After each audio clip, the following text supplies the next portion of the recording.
Hello student, आप सबका फिर से स्वागत है। लर्न विद लर्नर हमारा यूट्यूब चैनल आप जाके सर्च कर सकते हो। और मैं मोहम्मद बिलाल, ठीक है ना, आपको मैथ्स की क्लास देने वाला हूँ और यहाँ पे इंग्लिश की क्लास भी अवेलेबल है, ठीक है ना, जो कि मोहम्मद शदाब सर पढ़ा रहे हैं आपको, तो जाके देख सकते हैं। 9th-10th का सिलेबस होगा अभी फ़िलहाल जो है आपके 10th चल रहे हैं वहाँ पे, ठीक है।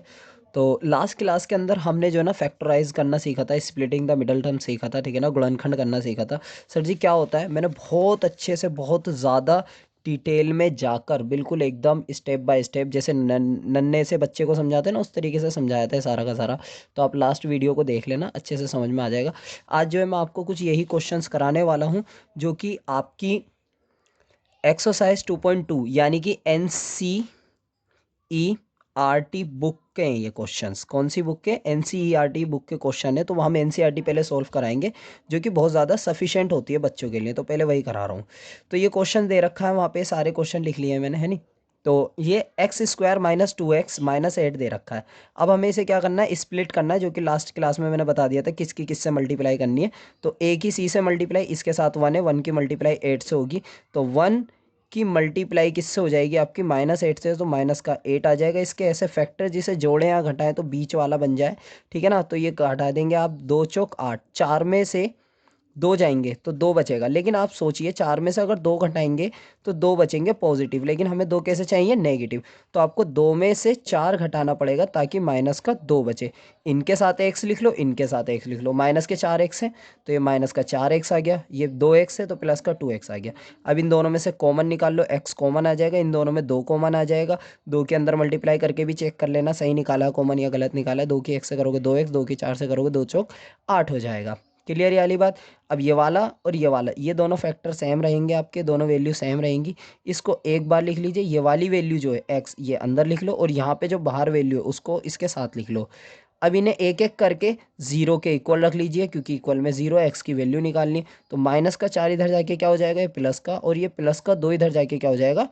माइनस का। मैंने आपको बताया था ये एक्स की वैल्यूज़ को हम क्या बोलते हैं, लास्ट वीडियो के अंदर मैंने सारी चीज़ें बता रखी है, तो चेक कर लेना।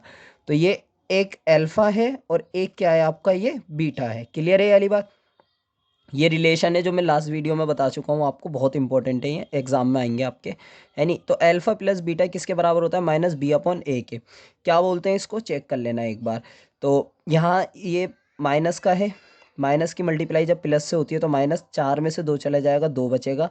बी की वैल्यू कितनी है आपकी? -2। सर कैसे पता चल रहा है आपको? ये सारे जादू कैसे कर रहा हूँ? बी ये है, अल्फा ये है, बीटा ये। बेटा क्योंकि ये सारी चीज़ें मैं लास्ट वीडियो के अंदर बता चुका हूँ, तो बार बार रिपीट नहीं कर रहा, लेकिन आप जानना चाहते हो तो मैं बता देता हूँ। कोई अभी आया है हमारा नया विद्यार्थी, देखो, x² के साथ a है, x के साथ b है, अकेली संख्या क्या है आपकी? c है। तो a b c आपकी इक्वेशन में होंगे, और x को इसे सोल्व करने के बाद जो वैल्यू आएंगी वो अल्फा होगी, एक बीटा होगी, ठीक है ना। तो अल्फा की वैल्यू 4 आ गई, ये रही यहाँ से, और बीटा की वैल्यू -2 आ गई। माइनस का b फॉर्मूले में, ये माइनस जो है फॉर्मूले में है ये माइनस का, तो माइनस तो बाहर आएगा ही आएगा। b की वैल्यू कितनी है ज़रा यहाँ देखो, कितनी है? -2 है, तो यहाँ -2 आ जाएगा। a कितना है? x² के साथ में कुछ नहीं है तो उसका 1 होता है, जिसका कुछ नहीं होता उसका 1 होता है, ठीक है ना। 4 में से 2 गए 2, माइनस माइनस की मल्टीप्लाई होके हो गया 2। तो पहला रिलेशन होता है आपका यहाँ पे कंप्लीट। दूसरे रिलेशन में क्या है? अल्फा इंटू बीटा की वैल्यू कितनी होती है? c/a, यानी अगर आप दोनों वैल्यूज़ की मल्टीप्लाई करें तो हमेशा ऑलवेज बराबर आएगा c/a के। अल्फा की वैल्यू कितनी आ गई आपकी? 4 आ गई, और बीटा की वैल्यू कितनी आ गई आपकी? -2, 4 दूनी -8, c/a, c कितना है आपका? माइनस का 8 है, और अपॉन में ए की वैल्यू कितनी है? 1, तो माइनस का 8 अपॉन में 1, ये आ गया आपका रिलेशन। दोनों एक दूसरे के इक्वल आ रहे हैं, तो ये आपका प्रोडक्ट ऑफ जीरोज़, ये क्या है आपका? सम ऑफ जीरोज़। ऐसी सिमिलरली मैंने ये बुक का ही क्वेश्चन है आपके एनसीईआरटी का, सेम एज इट इज़ लिखा, बस सोल्व कर रखा है। 4 की मल्टीप्लाई 1 से 4 ही कम 4, 4 के ऐसे टुकड़े जिसे जोड़े या घटाए तो बीच वाला है, तो 2 दूनी 4, 2 और 2 कितने हो जाएंगे आपके? 4। तो देखो बन रहा है, लेकिन 2 और 2 अगर आप जोड़ेंगे तो प्लस के 4 आएगा, लेकिन यहाँ पे कैसे 4 चाहिए आपको? माइनस का, तो निशान भी सेम चाहिए होता है।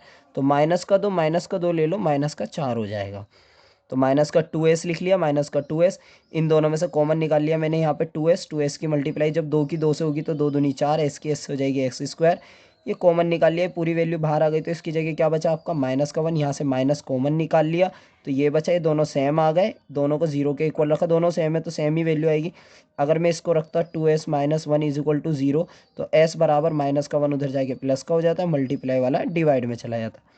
तो एक वैल्यू अल्फा की है, एक वैल्यू बीटा की है। तो अल्फा बराबर कितना आ गया 1/2, बीटा बराबर आ गया 1/2।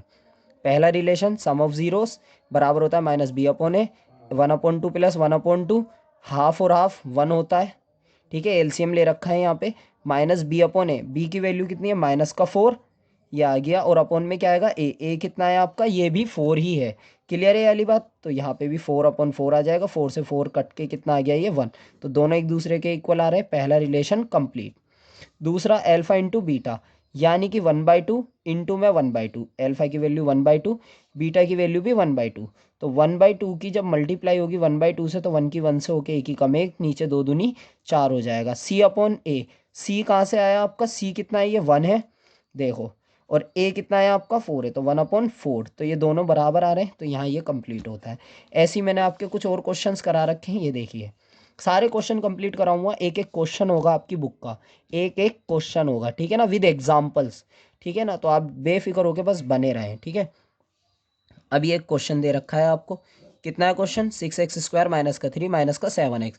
सबसे पहले यहाँ पे वो आपके साथ में जो है ना मजाक कर रहा है, इस तरीके से दे दिया। कुछ समझदार पता है क्या करेंगे, 6 की मल्टीप्लाई 7 से। सर जी आपने तो बताया था लास्ट वाले की इससे मल्टीप्लाई, मैंने ऐसा कुछ बोला ही नहीं था, मैंने तो बोला था ए की सी से मल्टीप्लाई करनी है। ठीक है, ए क्या है आपका x², सी क्या होता है कांस्टेंट, अचर पद जो होता है -3 है। तो सबसे पहले इस क्वेश्चन को ठीक से लिख लेना, x² वाला पहले, x वाला बाद में, c वाला सबसे लास्ट में। अब 6 की मल्टीप्लाई आपको 3 से करनी है, 6 तिया 18, तो 18 आ गया, 2 से डिवाइड कर लो, 2 नीम 18, 9 में से 2 गए, कितना आ गया 7, बल्ले बल्ले। लेकिन अगर आप 9 में से 2 घटाते हो तो 7 बचेगा पॉजिटिव, चाहिए कैसा नेगेटिव, तो 2 में से 9 घटा दो ताकि -7 आ जाए। बस फिर इनके साथ में मैंने x लिख लिया, और ये कॉमन निकाल लिया गया है, यहाँ पे आपके सामने दिखाई दे रहा है 3x कॉमन निकाल लिया, 3 दूनी 6 होता है। ये कॉमन निकाल के मल्टीप्लाई कैसा करना है, जब मैं आपको एक्सरसाइज कराऊंगा ना 2.3, तो वहाँ पे थोड़ी सी डिटेल दूंगा इस सब की, ठीक है ना, तो आप वहाँ पे देख लेना अगली क्लास के अंदर, मतलब। तो फिलहाल आप इसको इस तरीके से सोल्व कर लेना, जैसे मैंने क्वेश्चन कराए बिल्कुल सेम ऐसे ही आप इनको प्रैक्टिस कर लेना घर पे थोड़ी सी, ठीक है ना, तो कोई प्रॉब्लम होगी वो ठीक हो जाएगी। क्योंकि खुद के करने से जो है ना और दूसरे के कराने से बहुत ज़्यादा फ़र्क होता है, तो आप अगर प्रैक्टिस करते हो तो आपके लिए बेनिफिशियल रहेगा, आपके लिए फ़ायदेमंद रहेगा। तो पहला रिलेशन क्या है, alpha plus beta is equal to -b/a। Alpha की वैल्यू कितनी आ गई 3/2, बीटा की वैल्यू कितनी आ गई -1/3। तो ये मैंने एलसीएम ले लिया, 3 दूनी 6, 3 की 3 से 3 तिया 9, ऊपर ही लिखा जाएगा, 2 की इससे हो जाएगी, 2 ही कम 2, क्रॉस मल्टीप्लाई कैंची गुणा ऐसे करके, ठीक है। 2 तिया 6, 3 की इससे 3 तिया 9, 2 की इससे 2 ही कम 2। अब ये माइनस का b/a, बी कितना है आपका सर 3, पगलेट अभी बताया था ना एक्स के साथ में होता है, ये रहा, तो ये है आपका बी, ठीक है ना। तो माइनस का बी, माइनस ये वाला फॉर्मूले वाला है, और ये बी की वैल्यू भी माइनस है, तो माइनस माइनस मल्टीप्लाई होकर प्लस हो जाएगा, अपन में ए आ गया, ए की वैल्यू 6 है। तो ये सॉल्व करा तो 7/6 बराबर आ गया 7/6 के। एल्फा इंटू बीटा, यानी 3/2 गुणा में माइनस का 1/3, 3 से 3 कैंसिल हो गया, -1 अपॉन में 2 बचा। ऐसे यहाँ पे सी की वैल्यू -3 है आपकी, ए की वैल्यू 6, 3 ही कम 3, 3 दूनी 6, तो ये 3 ही कम 3 आ गया, 3 दूनी 6, तो माइनस का 1/2 बराबर में आ गया -1/2, ये आ गया। अगला क्वेश्चन दे रखा है आपको 4u² प्लस का 8u is equal to 0, book का ही क्वेश्चन है।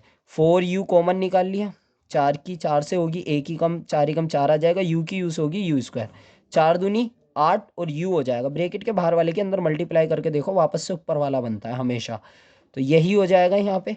तो ये 2 ब्रैकेट बन गए 4u, और एक क्या बन गया u+2, u+2 को 0 के इक्वल रखा, प्लस का 2 उधर जाके माइनस का हो गया, मल्टीप्लाई वाला 4 डिवाइड में चला जाएगा 0 के, 0 आ गया। अल्फा प्लस बीटा मैंने रिलेशन चेक कर लिया आपके, ठीक है ना, इस क्वेश्चन को खुद भी करना, मैं जल्दी जल्दी बता देता हूँ। तो माइनस का 2 और ये 0 आ गया, 0 और -2 होता है, यहाँ क्या आएगा b/a, बी की वैल्यू कितनी है 8, और ये माइनस का फॉर्मूले में है, तो 4 आ जाएगा, 4 दूनी 8 हो गया, ये आ गया आपका आंसर। ऐसे अल्फा इंटू बीटा हो जाएगा, तो इन दोनों की मल्टीप्लाई करके ये आ गया आपका आंसर। अब फिर अगला क्या दे रखा है आपको, t² -15 इज इक्वल टू 0। तो मैंने क्या करा है यहाँ पे, रूट देखो, रूट के 15 का स्क्वायर कर दिया, स्क्वायर से रूट कट जाएगा तो कितना बचेगा 15। तो मैंने इसको क्या करा, रूट 15 का स्क्वायर लिख लिया, इससे कट जाएगा, वापस से यही तो बना रहेगा। लेकिन ऐसा करा क्यों है, ऐसा करने से एक फ़ायदा होगा, ए स्क्वायर माइनस बी स्क्वायर बन जाएगा। ए स्क्वायर माइनस बी स्क्वायर का फॉर्मूला होता है ए प्लस बी और ए माइनस बी, यानी कि ए कितना है आपका टी प्लस रूट 15 और टी माइनस रूट 15, दो ब्रेकेट आ गए। फिर तुम्हें पता है जीरो के इक्वल रख लो एक एक ब्रेकेट, ये इसके जीरो के इक्वल रख दो, T plus root 15 is equal to zero, plus का रूट 15 इधर जाके माइनस का रूट 15, तो टी बराबर में माइनस के रूट 15, माइनस के रूट 15 इधर जाके प्लस के हो जाएंगे, अल्फा भी आ गया बीटा भी आ गया, अल्फा प्लस बीटा निकाल लो, अल्फा गुणा बीटा निकाल लो। ये देखो alpha plus beta is equal to minus B upon A, alpha की वैल्यू कितने आ गई माइनस के रूट 15, बीटा की वैल्यू आ गई कितनी रूट 15, इससे ये कैंसिल हो गया तो जीरो बचा। यहाँ जाएगा माइनस का बी अपॉन ए, बी है यहाँ पे, अच्छा यहाँ बताओ बी है, T square minus 15 is equal to zero, T है ना, टी तो है ही नहीं, टी स्क्वायर वाला है यहाँ पे, बस टी के स्क्वायर के साथ में जो होता है वो ए होता है, फिर प्लस में आता है आपका B T, T T B के साथ में टी आता, तो बी तो है ही नहीं आपका यहाँ पे, बी क्या है जीरो है, तो क्या है ये जीरो, जीरो के अपन में कुछ भी हो जीरो आता है। ऐसे ही मैंने इन दोनों की मल्टीप्लाई अभी बताया था, रूट की रूट से मल्टीप्लाई होगी तो रूट से रूट कट जाएगा, या सिंपल भाषा में ये कहूँ कि रूट का स्क्वायर हो जाएगा और स्क्वायर से रूट कट जाएगा, तो माइनस के कितने बचेंगे आपके 15, और यहाँ जाएगा सी अपॉन ए, सी की वैल्यू कितनी है माइनस के 15 और अपॉन में क्या जाएगा ए, ये आ गया आपका आंसर। क्लियर चल रहा है, सब कुछ समझ में आ रहा है, ऐसे ही आप यहाँ देख लीजिए, ठीक है ना। ये लास्ट क्वेश्चन है आपके, और जो है एंड होने वाला है ये, ठीक है ना, तो ध्यान रखना इस चीज़ का, ठीक है। फिर से एक और बार इंट्रोडक्शन दूँ, मैं मोहम्मद बिलाल है, चलो कोई नहीं। ये वाला क्वेश्चन है 3 चौक 12 हो जाएगा, ठीक है ना, 12 के ऐसे टुकड़े जिसे जोड़े या घटाए, तो बीच वाला, बीच में क्या है माइनस का 1 है, तो 3 चौक 12, 4 में से 3 गए, एक बचेगा, लेकिन 3 में से 4 घटाने हमें ताकि माइनस का 1 आ जाए, तो मैंने यही कर दिया। एक्स कॉमन निकाल लिया, क्योंकि कोई सी भी ऐसी संख्या नहीं जिसके पहाड़े में दोनों आते हैं, ठीक है ना, तो 3 तो या 4 दोनों संख्या तो कॉमन निकलेगी नहीं, सिर्फ एक्स कॉमन निकलेगा, एक्स कॉमन निकाल लिया मैंने यहाँ पे आपका। एक्स की एक्स से मल्टीप्लाई करूँगा 3x², एक्स की 4 से करूँगा तो 4x, यहाँ पे क्या कॉमन निकला प्लस का 1, ये आ गया 3x माइनस 4, दोनों ब्रैकेट सेम है, एक बार लिख लो, ये वाली ब्रैकेट की संख्या यहाँ लिख लो, ये वाली संख्या यहाँ लिख लो, अब इन्हें एक एक करके किसके इक्वल रख लो जीरो के, तो 3x minus 4 is equal to zero, 3x is equal to 4 ही आ जाएगा, और ये क्या हो जाएगा यहाँ पे माइनस का 1, फिर ये रिलेशन चेक कर लिया मैंने, है नहीं। नेक्स्ट क्लास के अंदर मतलब अगली वीडियो में मैं आपको ये बताने वाला हूँ क्वेश्चन नंबर 2 पूरी डिटेल के अंदर, बहुत छोटा सा क्वेश्चन है पर बहुत ज़्यादा इंपॉर्टेंट है आपके लिए। तो मिलते हैं अगली क्लास में, बाकी बने रहें, ठीक है ना, मेरे पढ़ंतुओं, ठीक है। तो लाइक और शेयर सब्सक्राइब वगैरह करते रहें, ठीक है।